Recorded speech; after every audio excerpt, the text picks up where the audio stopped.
Hello everybody! In this video I want to talk a little bit more about the debt and the fear mongering. There was some new fear mongering that I want to talk about regarding the debt. And before I get into that, however, there was an article in the UK edition of the Wall Street Journal, of all places. The Wall Street Journal I have not read in probably 25 years because it is a rag sheet. It is a neoliberal rag sheet. It is completely out of paradigm when it comes to understanding our monetary system.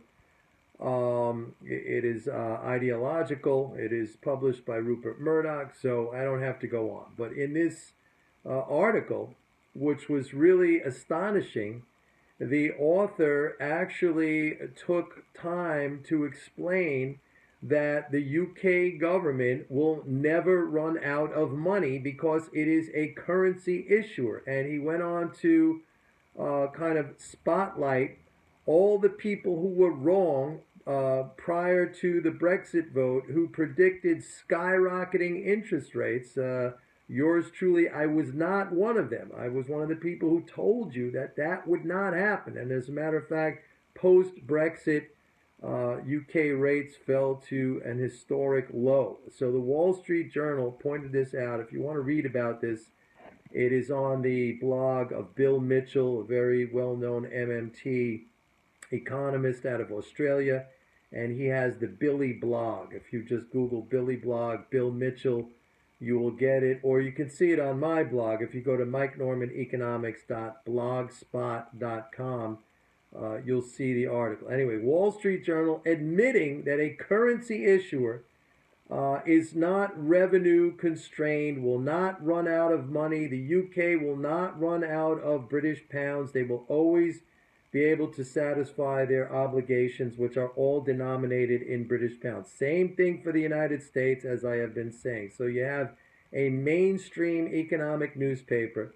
which is largely not understanding the monetary system, but that published an article today which confirms exactly what I've been saying for a long time. Now, unfortunately, though, there are still many, many people out there in very high positions, and I'm not talking about the people who come here, the mousy boys and the cockroaches and the others, the zombies who come here and post up comments about how, we're going to go down the tubes and we're going to run out of money and we owe money to China and all that. I've explained all that, how that is not true, okay? But there's one guy, this guy, Peter Tanous, who was the head of Lynx Capital Management, I guess some hedge fund or some private equity shop out of Washington. He's also a contributor for CNBC, wrote an article saying that we are facing a potential catastrophe, again, because of the debt. Now, the guy's completely just without any understanding whatsoever.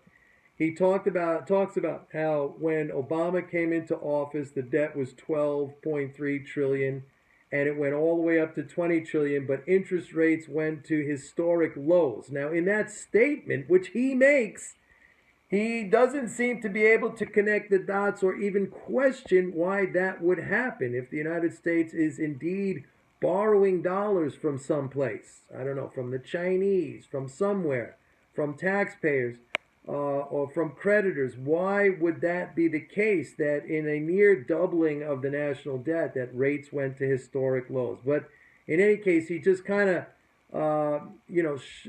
glosses over that as if it were some sort of miracle that's destined to go away. Not, see, this is the thing. With them, there's never scientific method applied. In the scientific method, if your theory is not confirmed by some empirical evidence, you've got to go back and rethink your theory.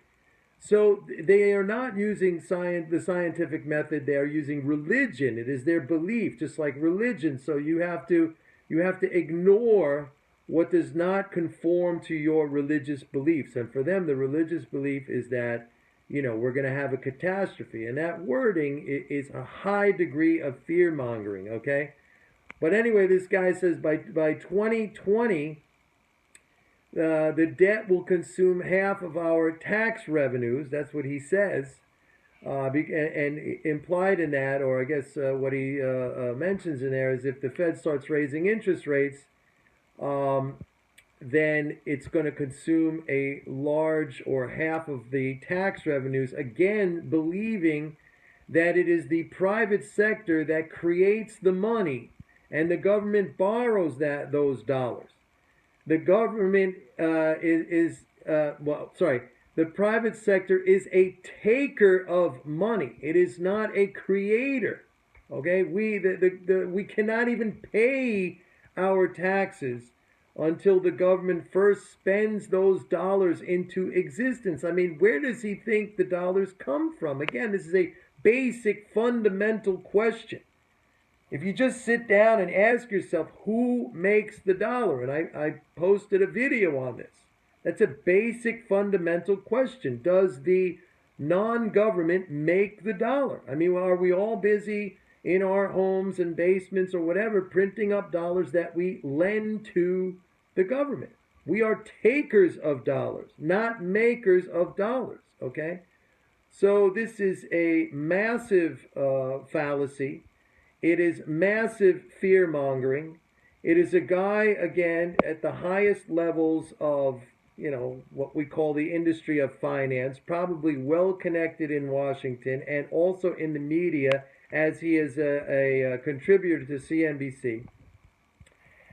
By the way, on that note, when I'm talking about these high-level people in policy positions, a while back I posted a video on the TBAC, which is the Treasury Borrowing Advisory Committee, where the Treasury actually assembles a group of people from the private sector to advise it on how and how much debt to issue, okay, which is astonishing because it's the monopolist. The government's the monopolist in this.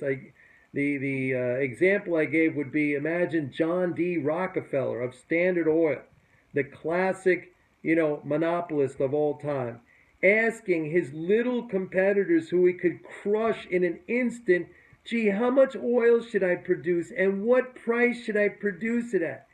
Anyway, on this TBAC committee, the chairman of the committee, and it's a rotating chairmanship, but right now is some guy named, I believe his name is Stephen Cummins. Cummins is his last name. He is the head of research at Brevan Howard. Now, Brevan Howard, if you know anything about Brevan Howard, that was a very, very large hedge fund that has shrunk about 50% in size in the last year or so because of losses. And those losses were based on, again, a fundamental lack of understanding of not knowing MMT, not knowing how our monetary system functions, etc. Here's a guy advising the U.S. Treasury, heading the committee, advising the U.S. Treasury how to issue its securities. I mean, it is absolutely mind-boggling when you think about it, that we have such incompetence and idiots in positions like this who have not only have no understanding, running outfits that are collapsing because of losses, and our government's going to these guys saying, what do you think we should do? It is amazing, and it is frightening, really, really frightening. Anyway, that's the pleasant news I wanted to bring to you for my first video. See you guys later. Bye-bye.